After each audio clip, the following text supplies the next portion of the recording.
आधी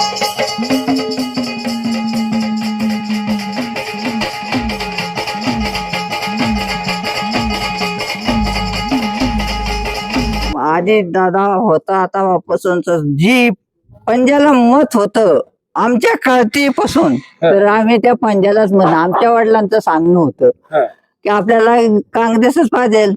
आता पुढं पुढं चिन्ह काय काय झालं ते आता घड्याळाचं आहे, तेव्हा पंजाच असायचा. मग पंजालाच मत सांगायची. पण आता तुम्ही दादा गेल्यानंतर काय वाटलं तुम्हाला? आता मला एवढं दुःख वाटलं, माझ्या पोराने मला फोन केला, म्हणलं बाई तुला कळलं का, मला आई नव्हती म्हणत.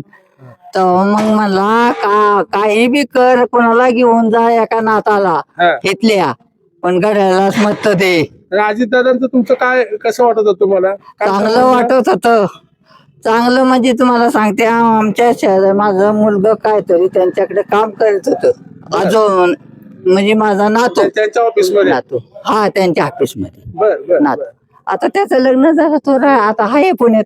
मग त्यामुळे तुम्हाला वाटतं की लय दुःख कोण निवडून येईल? निवडून येणार घड्याळ. घड्याळ हा रुपाली वहिनी. हा रुपाली वहिनी हा हा. ओके. आणि इकडून बी नात्याकडून आमची जवळ येते त्यामुळे घड्याळ. हा. बरं, ओके. हा धन्यवाद.